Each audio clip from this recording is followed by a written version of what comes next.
kule mizuzu zona ndabona ukushumayeliwe first besekhona uNtakaPhosa yeah ndifuna kule mizuzu zona yami ndimandi uhlula ngo10 minutes ndigqibe into yami masiqale le ndawo just ukukhipha into speed aba bebengekho ncwadi yamaThesalonika oqala chapter 5 sizafunda bethu indima yeah sizafunda indima iBhayibheli yakho esefonini iapp yakho mayivuleke because uzafundwa siyancacisela basitanga lo ukuze ningabhekani omnye abasifundela lo mzuzu abanye besiya kumaThesalonika asifundele incwadi yamaKorinte esibini chapter 7 verse 1 2 Corinthians chapter 7 verse 1 so 1 Thessalonians chapter 5 verse 23 no 2 Corinthians masiyeke bana nobekusi siyaphuthuma ne 10 minutes yakho xa nikhila kade nixesha lami nabufuna kwesibili Swahili Swana Spedi songa nezomba kwezi 11 Makorinte esibini chapter 7 verse 1 sinawo njengoko lamadinga zintanda masizihlambulule kuko konke ukudyobheka kwenyama nokomoya sikufeza ubungcwele sisoyika uThixo khayifunda besingesini butwa ndifuna uphathe besingesini ke ngokuthi ndakuba ngumfundo oxwayitileyo ndifuna uphathe besingesini yeah verse 1 chapter 7 verse 1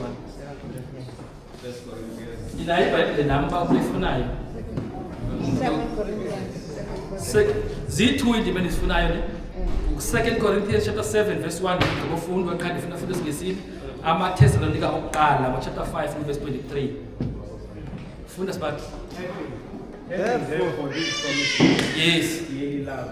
yes Let us cleanse ourselves from all filthiness correct of the flesh and spirit, perfecting holiness. yeke butwami let us cleanse ourselves one from all filthiness ne ibale ke ngokuba le filthiness ukweliphi icala one from the flesh that is lebe sithe ngayo the last time I was here ithi ke ngokwesibini that we need to cleanse yiphi icala cala kamoya awu cleanse icala i1 yeah awutyi into zo detoxa qha ube uqala kamoya uconstipated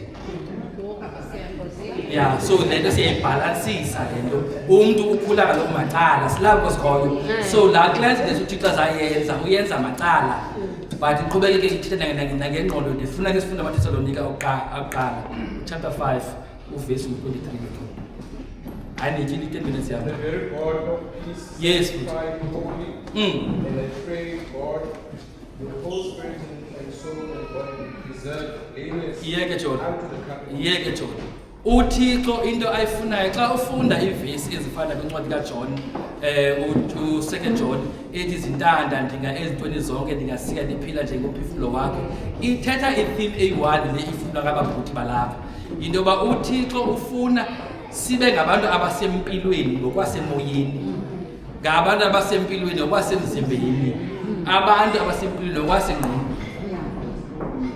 ezi zinto yitheme lena ehamba eBhayibhelini kwenye elizwini kaThixo so awukwazi ke ngoku xa ungumuntu ofuna ukubalansa izinto zempilo ujobe ecala i1 utye isoya ngapha kwecala icala kamoya lona awumi ngoku sikucala kamoya ngokwezempilo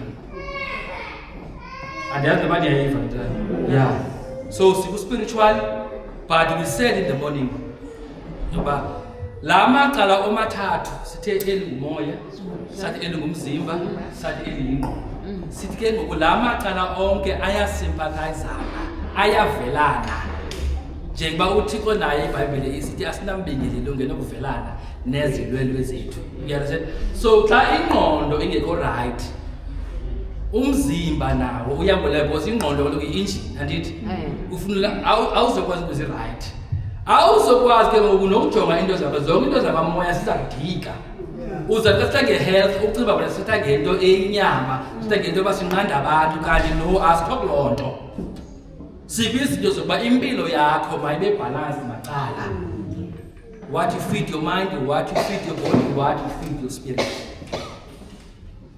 Ungabi ngumuntu ungathi la beast ibona ku Revelation elinye icala bameda amaParis uya ubalanced inyawo zime zombili kwelicala nakwelicala umoya masiqale ke ngokwendla kamoya kwenzele singabhidakali masifune nje izivesi ke zibala ngicatha nolutsha ke ngoku before size we have 10 minutes ebesibili nolutsha uzo understand ongumuntu omtsha oba indaba ye health and temperance ayinando kwenza nje ba awufuni balixhekwazi okanye lixheko kwanye awufuni uba ngathi ngumuntu serious ngezinkonzo but yinto uThixo asenze okanye afuna sonke siyenze nazi indima qale kuwe ke tata kuba ufunde ogqibela ku Revelation ku chapter funda wena u chapter 13 Revelation 13 verse 16 omnye andifundile kwincwadi kaHezekile uHezekile chapter 7 ku verse 3 omnye banomisa andifundele nye verse ku Revelation 9 u Revelation kwebudala bam ufunda u chapter 7 verse 3 no chapter 22 verse 4 siqale nje kodwa ndifuna ke sifunde ukuthi ngomdlakazo omkhulu Revelation 13 verse 16 and 17 yes. And he causeth all, both small and great, Yes. rich and poor, free and bond, Yes. to receive a mark on their right hand, Yes. or in their foreheads, Yes, good. that no man might buy or sell, save Yeke sojola ndawo. Ithi le ndima mosidayazi xa siyifunda sijonge i-context yilantuka yomgwebo abantu abazokwamkela i-mark of the beast. And that's a correct interpretation of it. Mamela ke ngoku. Uzojonga indima zilandelayo. There's an obsession from God about our forehead. Forehead yethu ke ile ine frontal lobe. Frontal lobe ke ile ine seat of judgment. Ile uthi xa nje ndithetha nje uyadecide ba inonsense wani inyani lethe.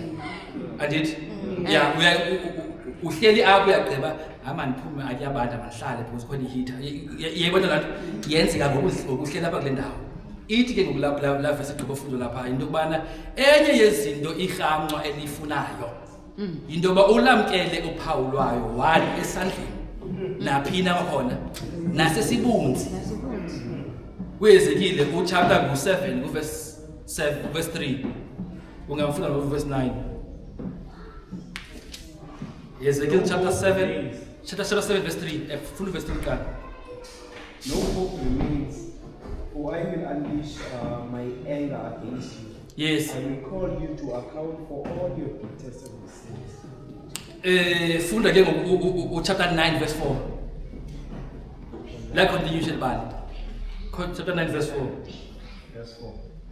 He said to him, walk through the streets of Jerusalem and put your mark on the foreheads of all who weep and sigh.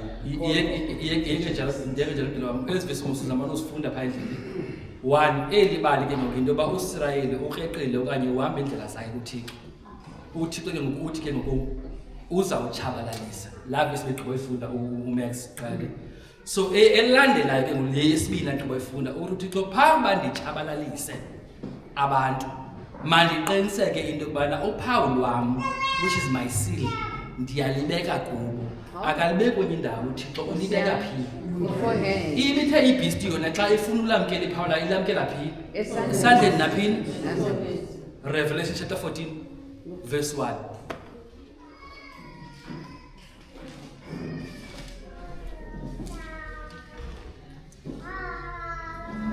ani yazi ngizimsengelo santathu ndabona i144,000 yes ndifuna ifunde qala ngathi yami sayifuna singesini qala masibethe singesini mabhuko uzasobolisa And I looked, and lo, a lamb stood on the mount of Zion, and him 144,000 had his father's name written in their forehead. Nkosi bhuti wami.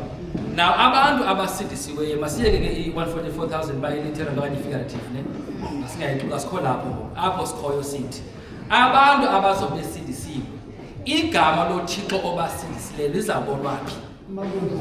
Ubunzini apha. Uyabona uba ibeast nayo ilwele libonzi. uThixo naye ufuna elibonzi nabantu abasindisiweyo bazafumana elibonzi. Benthe funda phela futhi.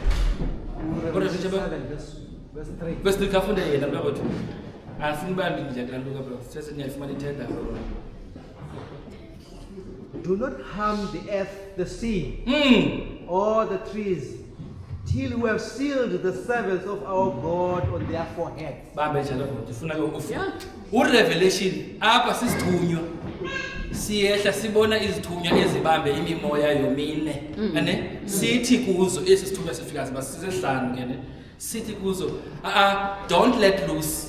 Ningayeki lo moya ovunguze de mna ndibe ndigqibile umsebenzi endithunyiweyo umsebenzi endithunyiweyo kubeka uPaul kwaThixo phi emankunzini abantu. So umoya xa usehla abantu bakaThixo they are already sealed. 22 ke ngoku chapter 22 verse 4 bro. Sayeka ke kwiBhayibhile They shall see his face and his name shall be on their foreheads. Now ndifuna ke ngokuthi kubantu abatsha uyabona xa ufundiswa into yobana inkonzo ne because zonke ezibezithayo izinto ezi scriptural based ya xa inkonzo ikufundisa uba umuntu ngamnye unedabi ajongene nalo unedabi lecoke namanzi unedabi lekofu namanzi lidabi umuntu ajongene nalo umzimba wona uyawufuna ngoba unesizathu soba andikamnandi uyiqhelile lento ngena xama exactly uyaunderstand but ke ngoku uThixo ufuna ukuthatha kunye nawe and the only channel uThixo oyisebenzisa akazosebenzisa inhliziyo akazosebenzisa ngalo akazosebenzisa mlenze uzawusebenzisa ingqondo but ingqondo ke ngoku yona ayiphumlanga ayikho sendaweni iright uthi ngoku ufunda iBhayibhile ube ngumuntu ongayi-understandiyo ncwadi ke kaTimothy wesibili chapter 3 ke kwazini ukuba ngemihla yokugqibela ke bakho abantu sokuncephela enkobolo verse ya ihle adiba ku verse 4 uthi bayafunda they are reading bayalesa cha abade bafikele kuyazini inyaniso ngoba usala ngalo uyayazi mamela noba lo muntu ndamsenkonzweni but into endiyifunayo kuye yifrontal lobe uzagcina ke ngokuThixo uthi usola lapha enkonzweni sekumele ba umamele uThixo ube ngumuntu ohlele efonini kuliwa nantoni awunayo ne-health awunayo ne-temperance yoba ngoku nokuphambi koThixo khakhe ume ngozo zinto endlini xa uphumile endlini yi-TV ngapha yifoni ngapha i-frontal lobe yakho igcwele zizinto uThixo wants to speak to you but akakwazi ngoba i-frontal lobe khona sefikile wabeka uPaul wakhe kuyo xa kuthiwa sisedabini bethuna akuthethi uba sizabe siphethe i-weapons sibe siphethe ucelemba nento no idabi lenzeka apha xa ufunda ke kwasa-quotation esithi the greatest battle man has ever fought is fighting against self thetha into ezinjalo lilapha edabini uzawuthi phaya ke ngumuntu omtsha ke ngoku yanene nemizwa yakho ingaphezulu usathana uza kuyenza ingqondo yakho ixinane soloko qhowela usithi kwinto zikaThixo awunaxesha nazo uzawudiseta njani ke ngokuthi lezi-right xa lezi-right xa ingqondo le yakho engakwazi ukohlula phakathi kwezinto ezilungileyo ezingalunganga so noba singayithetha apha uyazi because into yapha zikhontsha andithi ya nobe niyazazi qha yinto yokubana apha ngaphakathi kukho idabi esilwa nalo leli nangokuhle lapha phansi uyalwa nalo oba besinovula ingqondo sibone ukucinga ntoni ngoku esibaleka sonke apha singahlala kanti uhleli nje nabo nicimbe nje uncolile mos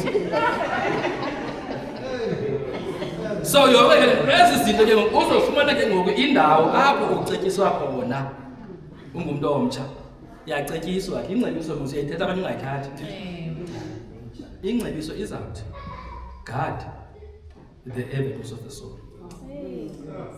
Avenues is that not was the port of entry. Those mamelayo. Those mamelayo. Ubufana manje. Because ezi zinto zinefuthe ezinalo engqondweni yakho. Ingqondo yi-engine. Okay.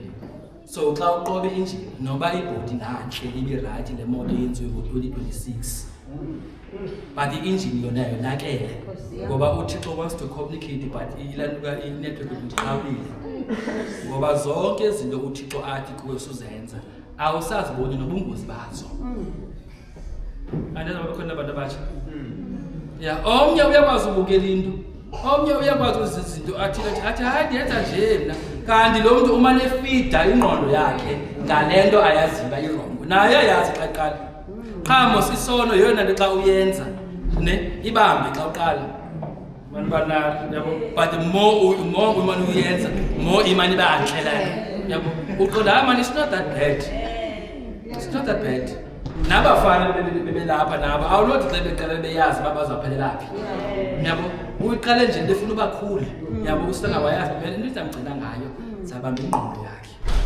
now this is what it does ke ngoba bethu nakwicala ezempilo uyitye into ngokuyazi wrong and lento uyayazi ba lento izimosha umzimba but it's going to sympathize with my mind. The mind is going to sympathize with my body. My spirit is also going to sympathize with my body. So uthi xa restore azavesi ke besifundo qala amaThesalonika nakoRinte wena is onke amaqala akho mna nawe onke amaqala ethu awakho right. That is why into zakamoya zidika kanje asinali ixesha lazo because ko eleke sizenza sijonga amaxesha sijonga into zohamba sijonga iweather sijonga zonke izinto.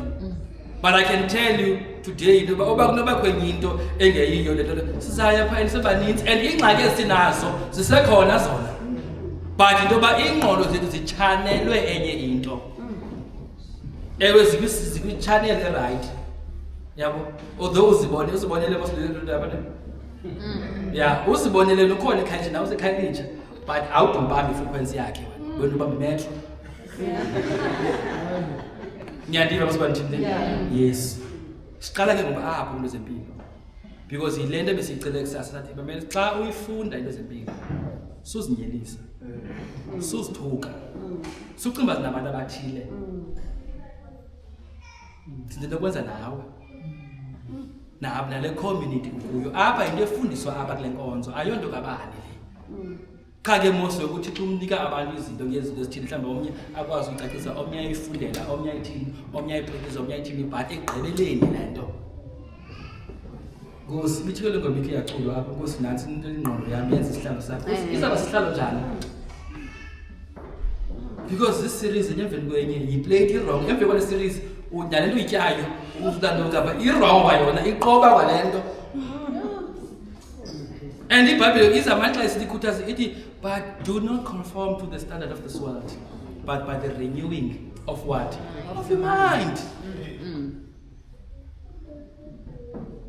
The definition is now about the current thoughts and the feelings combined. They make what? They make your character. Khawucinge nje into ezicingayo into ingqondo yakho futhi because ingqondo mos yonke lento lapha kuwe ne into ba ezi zinto izinto ozifihla mzimagazini ozibukela ziimovies ozibukela zindawo ohamba kuzo ingqondo zabantu ohleli nabo nazo zonke izinto zikhalela apha kule ngqondo na uThixo naye ke ngokufuna ukuthi kunye nawe kwakule ngqondo kwakho sena ufuna le ngqondo noThixo ufuna le ngqondo ikuwe ke bawukhetha unike. That is why ke sifike into yethu noba uyayenza into khawenze with moderation nobukela TV yonke mini yonke le uhleli ubukela TV wena uyayiqoba ke mfana lo ukinto uthi kwengcule afuna ukuthi zabe nawe awukwazi magazine ewe sekubona uyathanda ufunda but ingcwadi ozifundayo zonke ngoChase ngoNtuntu ngoDaniel Steele ezo zonke izinto awuzikwazi ukufunda ezi sizawubhala sisalamacala amabini thanda nje ndaba xa igqile uDaniel Steele wathi and she went with the train and they never saw each other again. Okanye bachata and they live ever after. Phelele nje apho ukho ezike ngoku ezithi zona khalungisa indlela yakho ezike ngoku zona zingena kumuntu waphakathi. Ndiyayicela ke leyo ndiyayicela ngomoya andwanga bethule njengomoya omhle wesabasikole into bakhayo ilungise khaya ujonga nendawo ongena kuzo manje efonini azu abantu bahleliyo ku-channel abangena kuzo ngoyika bamkhosi kaThixo uyazingqala kanye lomcimbi ubomba lo mzalwane lona and umane ncuma yedwa ke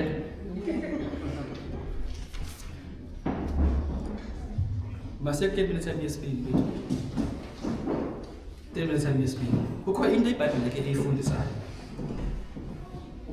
because ndifuna izinto ungathi xa sizithetha uthi izinto zasevuselela azinto zakwaThixo azinando kwenza nawe kuphela wena ungumuntu okhoyo kule nto masiqale yoqala iBhayibheli ithethe ngayo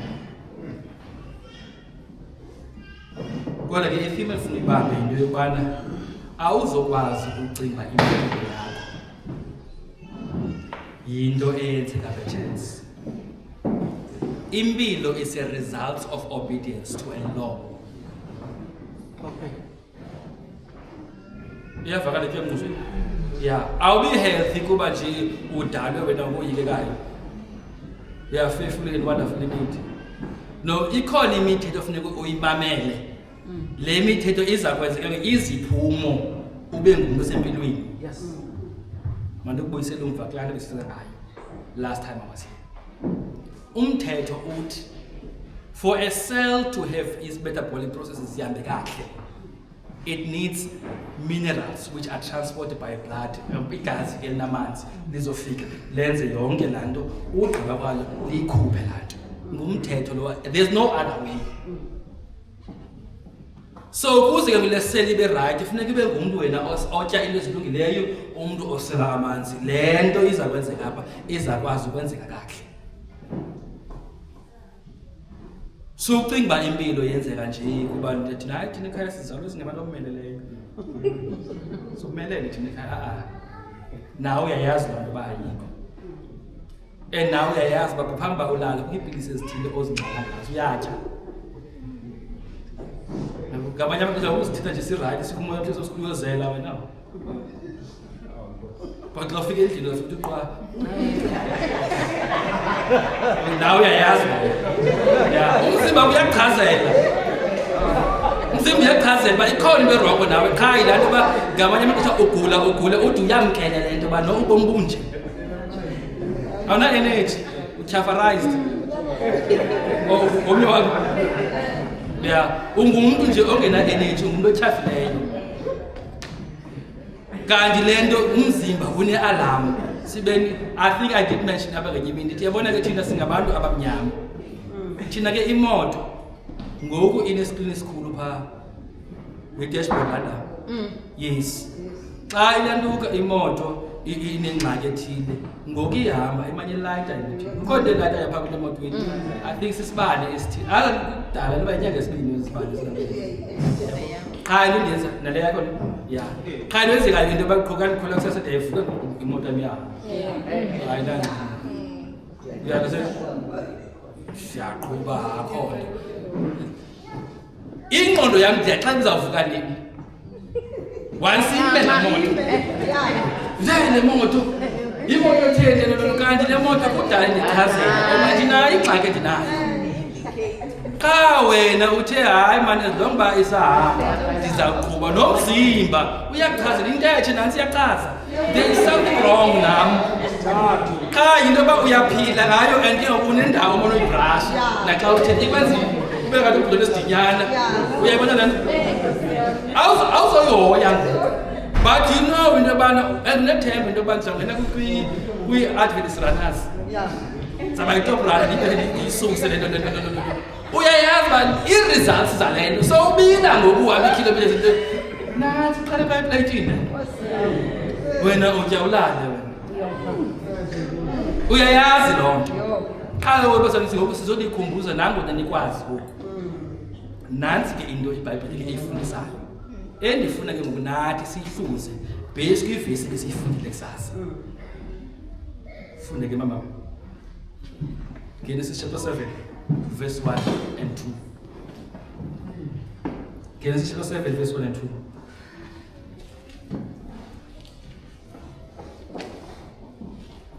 kuba nomntu afundele enye ivesi Bani uzasifundela enye ivesi. Khani ufundisa nikoyike bethuna manje. Ayo oral yesikole ubufunde wrong. Ngiyayiqonda bayithini qha ndiyayifuna besithi maxayeba. Isaiah chapter 66 verse 17. Isaiah 66 verse 17. Omnye asifune incwadi yezenzo. Acts chapter 10 verse 28. But of Acts 10 verse 28 lawa. Yes. Masema ngoyo.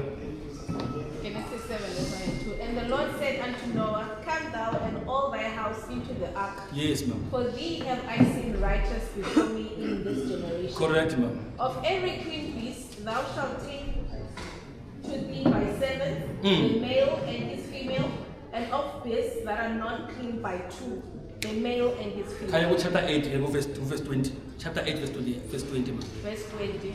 And Noah built an altar unto the Lord, and took of every clean beast and Yes, ma'am. of every clean fowl, and offered burnt offerings on the altar. Inkosi. Qala, point number 1. Akafika umthetho kaMoses. Ane? Sifunda ke kwincwadi yeGenesis. uThixo uzawutshabalalisa ilizwe ngonobhubhe. Siyalazi msibani? Yes. Xa uThixo uzasitshabalalisa ke uThixo athi kuNoah makakhe inqanawe ngomthi wegofra. Yayisistimi kanye ichorus lethu. Lakhe kodwa ingoma yayisitsho. Ukhe inqanawe ngomthi wegofra. Ane? Athi ke uThixo kule verse unduma xa efunda. Athi ke uThixo xa uzisa izilwanyana sohlule but kukho eziclean kukho ezi-unclean. Yanethi imvula 40 days and 40 nights. uNoah waphuma wabona umnyama rainbow. Ithi iBhayibheli ngoku wabulela kuThixo uba uThixo ethe wamsindisa. Yakhumbula chapter 20 chapter 8 verse 20 uthi ke uNoah ke lo uNoah wathatha kwezi zihlambukileyo wabingelela kuThixo. Point number 1. Khawufunde ukuhlula phakathi kwezinto ezihlambukileyo nezinto ezingahlambulukanga. Sithatha ngenyama le. Ya, suyigala yonke. Angabekwa into elahleni uyafumaneka. Omnye ayibambe ngenezi. Akafuni itya strong right? Noba ibambe njani? Noba uyidakazile ekugqibeleni kwazo ngoba lena ndizawuyitya. Ihlambulukile okanye ayihlambulukanga. Sukuthi kuba ukwi-5-star hotel ujonge nolwandle ngapha unikwe ihakho uthi hayi it's just a bacon friend. Ihakho le ayityiwa ayihlambulukanga lento. iBhayibhile ke ithi ke ngoku ukuba ke ndithe nayigcina emiselo yam ansayi kubeka nasinye isifo naku umthetho wokuqala learn to separate between what is clean and unclean. Yeah. And in other now we are the uhamba petrol yakho nobeka ulwezi nobeka check out nobeka bani oba uyazi ba ewe ichip lena but lena uThixo akayifuni noko manje iskipe ngiyothenga enye leya ithi enye verse besifuna uzafuna mosku Leviticus chapter 11 nto le yes mdala Is that 10:28? yes 10:28 I said to them, you are well aware that it is against our law for a Jew to associate with or visit a Gentile. That I should not call anyone impure. Yes. Yeah. Thandwa ke le verse. Yeah. Wonke umuntu xa ezaphi into erongo uzawuchapha le ndima. Athi uPetros wathi usihla ishiyethi ngapha ya. Lathi lisi uPetros kodwa bakathi xela. Ngiyayibona la ndima. Ngifuna uza naye ke ngondithi. Xa ufunda ke le ndima. Funda chapter 10. Ithi leli xesha loba uPetros makahamba uyothandaza. And he was hungry. Ne wahamba kwazi ukutya kupreparation ndawo. And lento uPetros ayibonayo uyibona embonweni. Kutya ke preparation pha yena usembonweni. Uyifunde kahle mina sifunde ngombona ixesha ndithi 10 minutes yonke yami ne. Yawa lanto lo mbono uze kuPetros kathathu 3 times.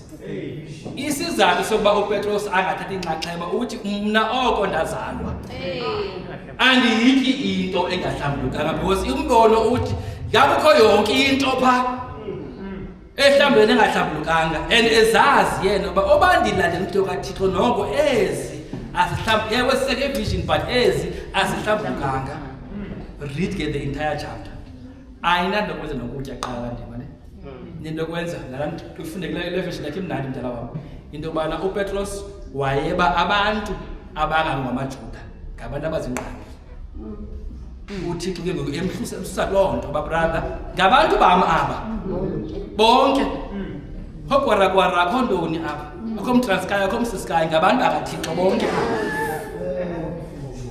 subohlula aba bantu but in-principle uPetros unayo into yobana ekuhambeni kwami zikhona inyama efuneka ndizityile zikhona inyama efuneka ndingazityanga wena sugale eBhayibhile yonke into not yonke insiphi yawashi yohlule usebenzise i-principle kaThixo nansi i-principle eyongeza kulena ke ngoku ne le i-principle yongeza kule besigqibo ifunda masifunde incwadi masiqale 1 Samuel chapter 14 yena kuyiklanto yesithathu ke ngo 20 minutes ezilanto ne item ndzayinike emveni kwale item because le icule kamnandi sizokuba sibengaphi kwaye 2 okanye 1 izabe sathu izabe sijoba la nto biyenza pha ngaba yiyo la incwadi ka 1 Samuel yeah, chapter 14, verse 32 to 34. 1 Samuel chapter 14, verse 32 and 34. Onombus? Oh, Benzuba. Okay, Zaman, Janika, full cut.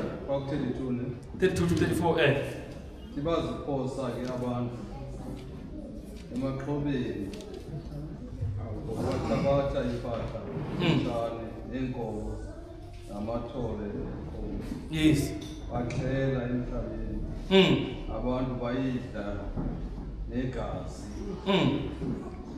wayexelela kuSamuel bathiwa uyabona abantu bayona kuYehova ukuyidla igazi wathi ke chizile ke iyeke njalo baba ngiyafuna ke uhlule babele besithe qala one ufuna ukwazi ukuhlula phakathi kwenyama elungileyo nenyama engalunganga sanika zelo mzekelo mosoba ngexesha likaNoah xesha bezingena uThixo bezali xa zingena emkhumbeni kuba ezi zihlambulukile ezi asihlambulukanga siphumele kwezingahlambulukanga apha because siyazazi kule ncwadi kaLeviticus chapter 11 yeah sikwezi ke ngozihlambulukileyo ke ezi kufuneka zityiwe ngabantu lesson number 1 uthi umkhulu kaThixo kumkani sibhunyulile ba niyabona ispoil lobe niqale betha abantu yes sathatha lezinto zabo satya but ingozi yethu esiyenzileyo okanye abantu abayenzileyo batheni batye inyama nantoni negazi wathi ke ngokuloo nto sisono ke ngokulonto uniyabona siteki sapha uthi afisibe well done uyawumedia mntontoni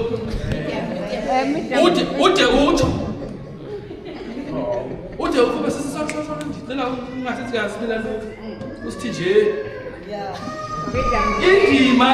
indima osityayo eso steki esinegazi wenza ntoni masifunde kaloku iBhayibhile lisifundise uba we should be precept upon precept, line upon line, little here, little there. And it to the law and to the testimony. If they don't speak of such, then there is no light in them. As someone gave say one now.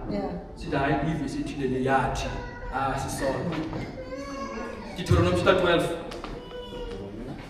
From the verse 16 to the verse 20. Deuteronomy chapter 12. From the 16 to 23. See, I have a different. Okay, man, let's finish with 16. Fundaments. But you must not consume the blood. You must pour it out on the ground like water. Imanje lokho okoqala ngifuna ke sifunde athi ndandithethile apha ke apha lekho sasimekele ndawo ndathi uyabona ke xa umuntu esilwa nelizwi kaThixo xa esilwa into yokuqala akathekayo uAfrika umthetho kaMoses. Niyayikhumbula ndithela? I hope friend of is yeah. Ndayazi amabali athekele emabini. And ndandiyazi uba isebe banqale ngayo into yobana zonke ezinye izinto zizawuphumela kanto. That when you read, xa uYesu ufuna umazi uba uYesu ngumsindisi. Nguye uMesiya.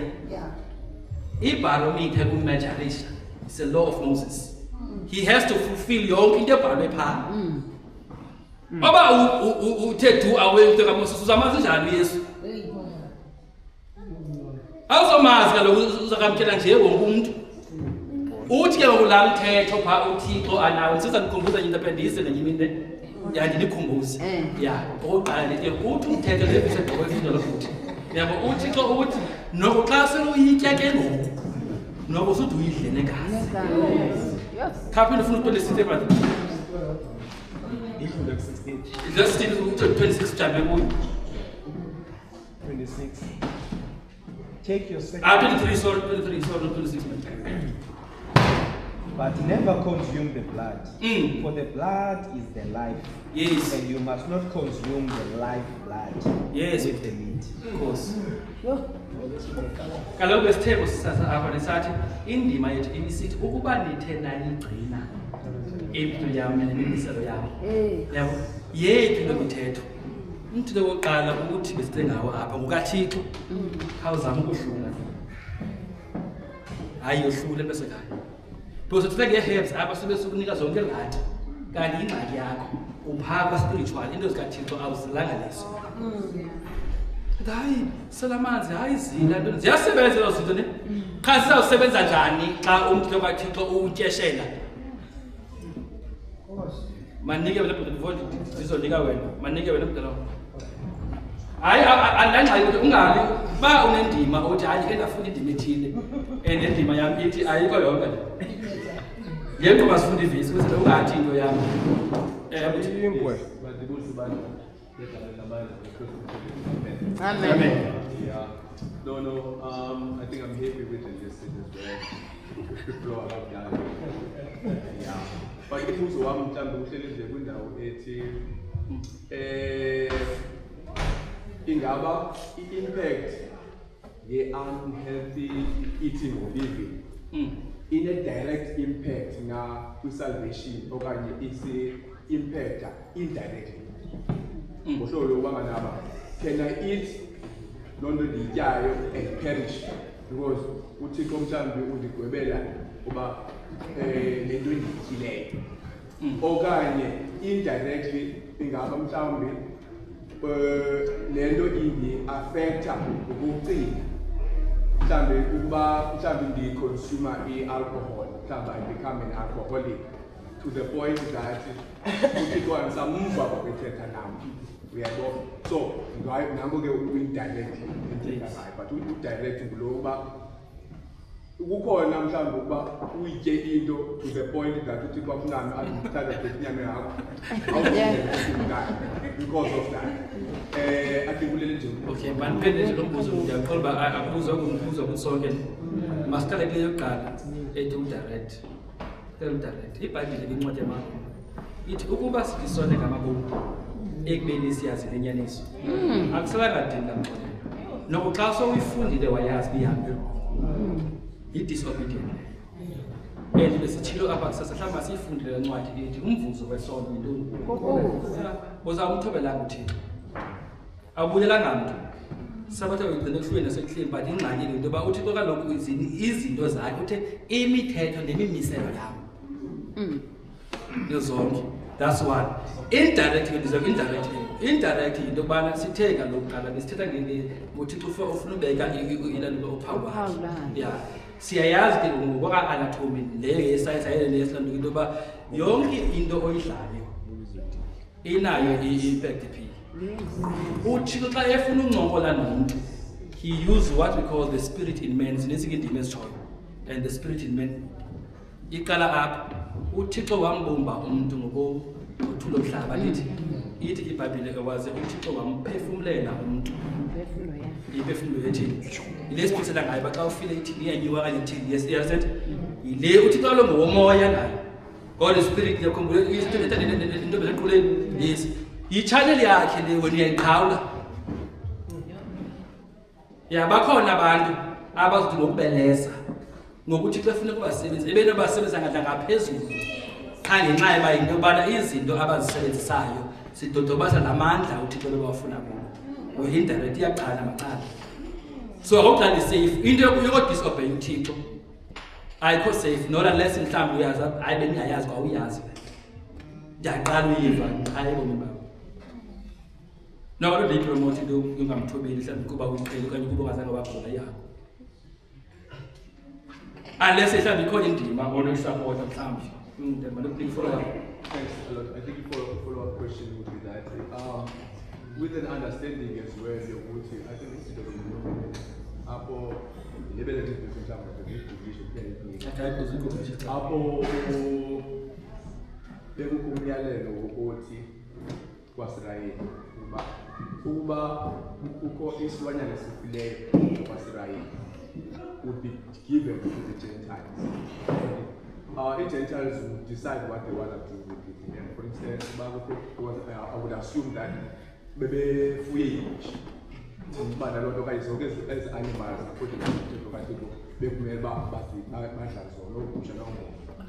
but if it happens that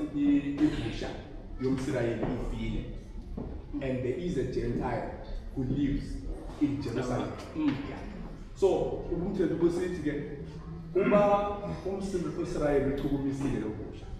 he becomes ceremonially unclean.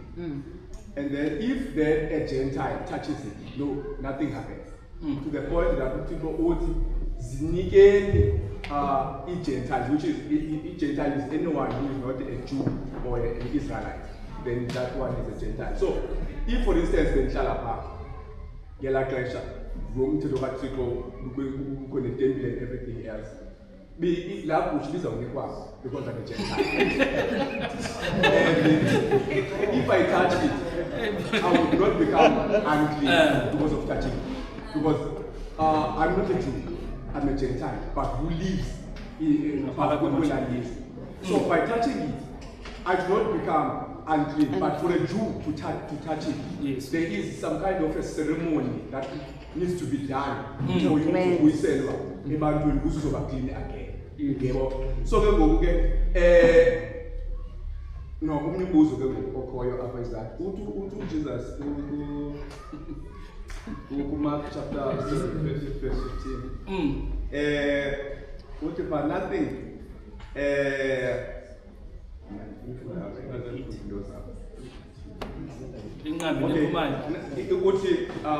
nothing goes into your mouth makes you unclean. So, which means by eating anything, the items but the digestive system is certain to eat something, you put it in your mouth, it goes to the stomach, digestion is continues, go to, and then you deposit it. Then it does not touch your heart. It does not make you unclean. So you remain the same person. Not because by you become unclean, because you have eaten or even touched something. Now so is in the affect do I still become unclean now that I have touched something, even though I'm not a Jew. I know there are no longer Jews or Gentiles, and the barriers between the two have been removed. Understanding that what separated a Jew from a Gentile was the arrangement of God, temple, laws, and everything else. So then God he removed the barriers between the two and will unite all of them with his own blood. All right. And go see. But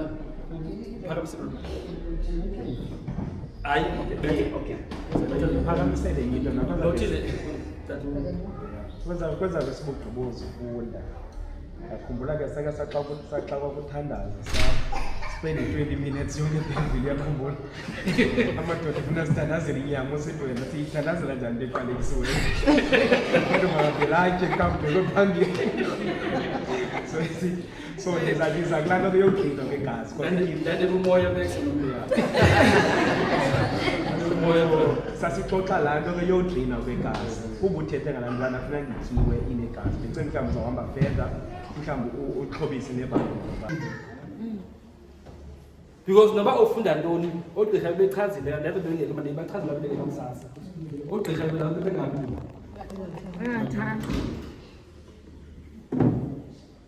niyabalo Dr. Makanda Dr. Makanda nalo bemkhapha nabalo nomntana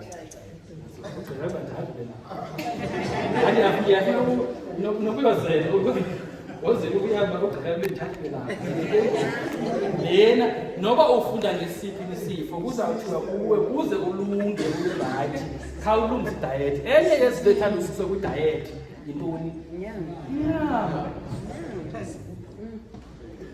ungabi into kuthiwa xa susiyaphile wosiyaphela kwenzakalisa yebo hayi wena kuthiwa xa suselamanzi because lamanzi la ayingxaki lamanzi no isitshixo sovula kwa-health reform isitshixo sovula yileyo siba ngayo sikubona usemceleni aba ungazi i-ice-cream namsebenzisi but ukusi pizza sizawuyamba ukhona incwadi and uzawugula ba uguli ngoku uzawugula baphambili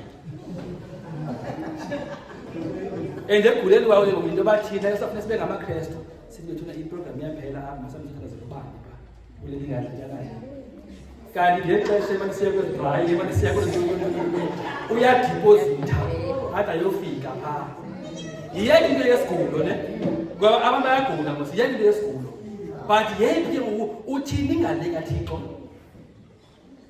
incwadi kaHagayi ebuze abantu bam ndenze ntoni ndidine ngantoni ithi kundebe kumbuza nicinga ntoni ngoYehova nicinga ntoni ngoThixo now that wena uthanda and uyanconya nonconya kunespice zakho but ucinga ntoni ngoYehova lo uthi kathi kwento uzenzayo noko ndike kungayenzi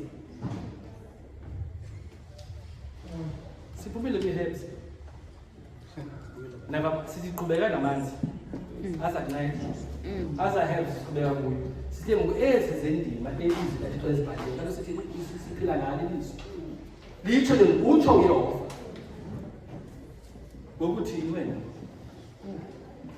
siyakwazi uba ewe uyayithanda because sowuthi umphokoqo nomvumo ikhona into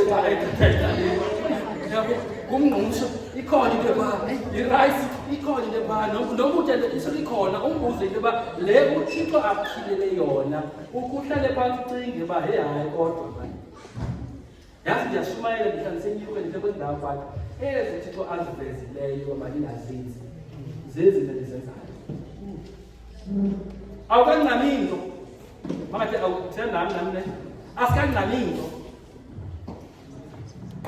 sine appointment esinayo ngomgqibelo ndishele imizuzu namtelephoso kaka ngaphambili mandikunikeze kule ndima mandikele ndima zam kodwa iplastarisha ngevesi kule gazi mandikunikeze ezimbili zegazi uthi ubuza ke ukuqonda igazi lelo kafunde nje umdala wami incwadi yezenzo chapter 15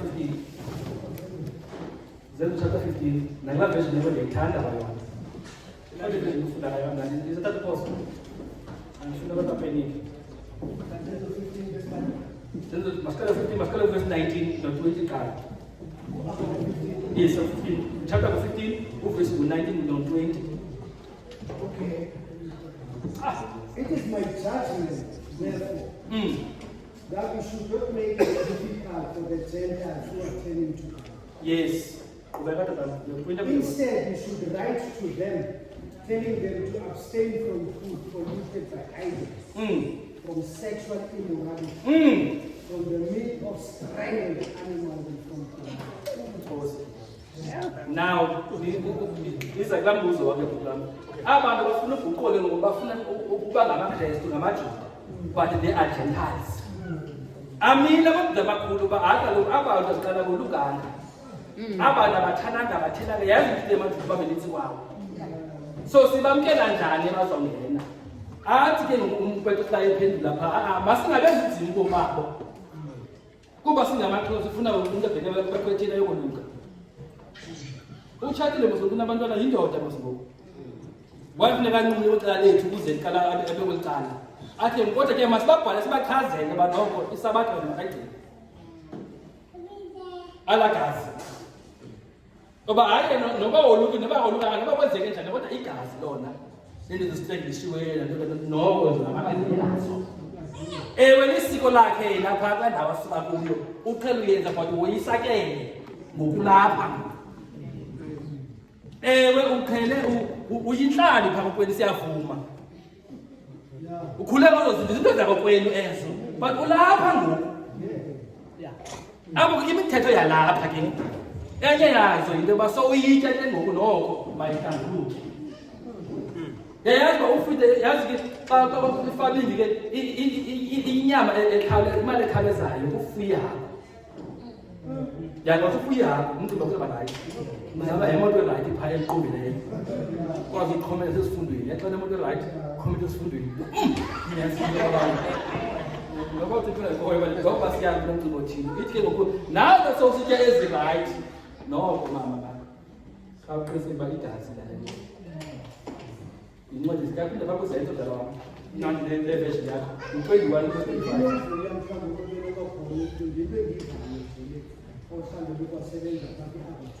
ndiyilo memethisbek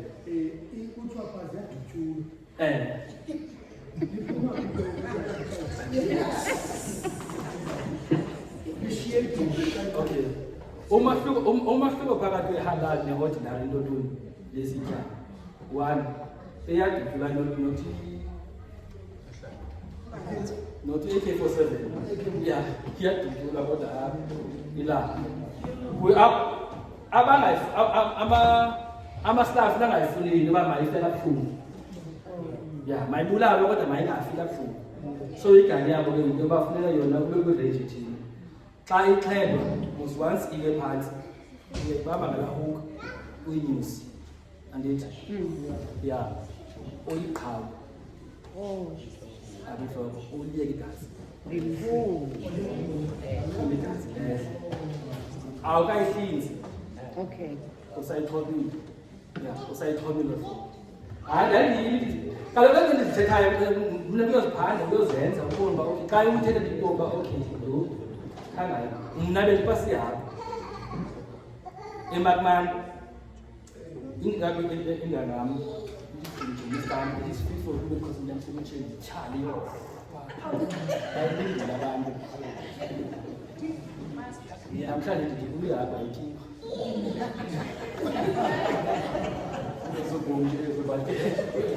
What do you get me? Employment.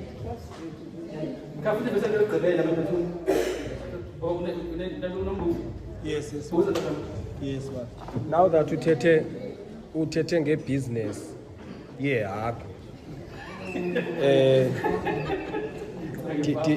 ndifuna ubuza into yokuba akhona amasabatha that are dealing with inyama yehagu so loo nto leyo irongo kangakanani berongo okanye irayithi kangakanani na because I believe into endingayityiyo andikwazi uyityisa omnye umntu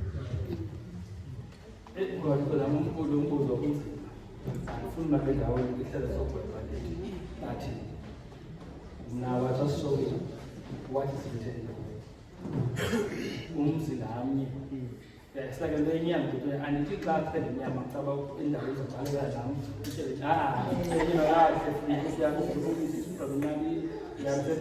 ndakhandijongile njengoba sizayiphinda otherwise andigweli mntu ya awundigweli sukuba lubalekana nam andingothixo ya zityelela bandibulise kahle ukuze impilo siqhubeka nongomsisidlo there's more to life kodwa ngoku sithi andizoma ke ndawo ndinimotive things are going to be all right in life and you don't do things go wrong but we have a God no zakuxelela hamba uthixo alungise namna tatophosa ukuba into zami sephelile mandiphethe ndima zintathu mqhubeke ukukhweleza kwabo Proverbs chapter 11, verse 18.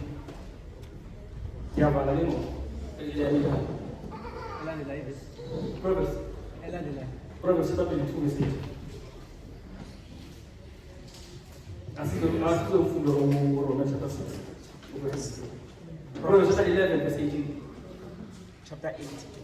Chapter 11, verse 18. Now, Proverbs chapter 22, verse 8. Proverbs chapter 11, verse 18. Even people get rich for the moment, but the reward of the godly will last. The reward of what? What The God. Yeah, any version, but the reward of a righteous is sure. Yeah. Each of the version, yeah, the reward. Can't the reward of verse 8.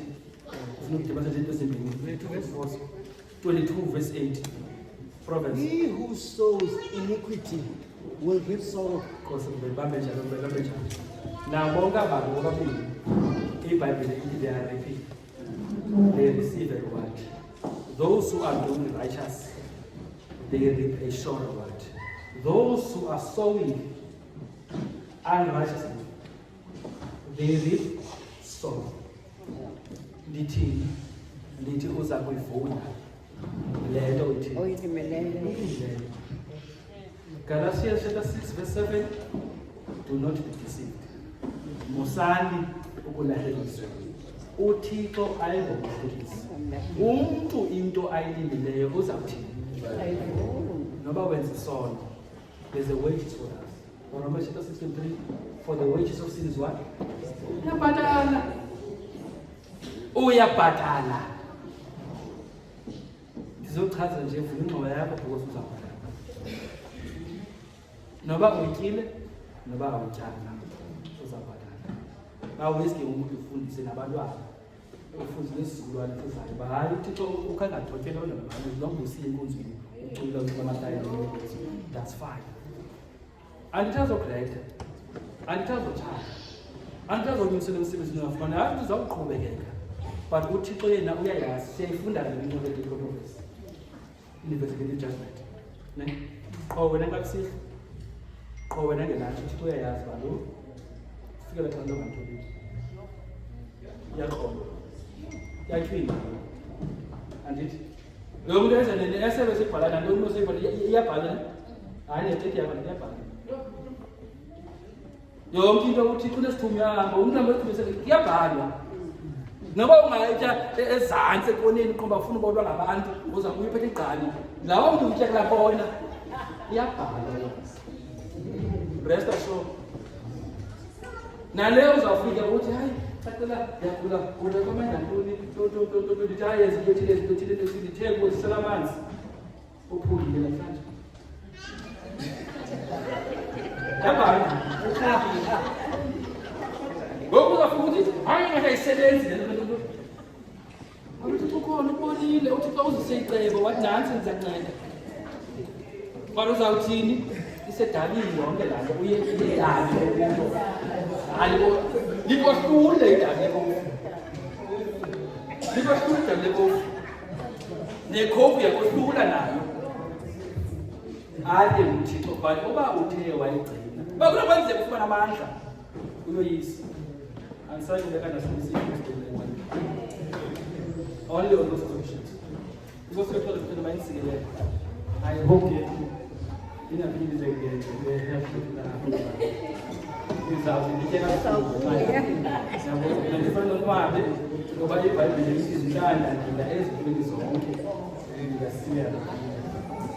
long as you're doing the right thing, you're also not sing echo, sing at only as long as you're doing the right thing. Because you're going to Amen. Amen. Must go to the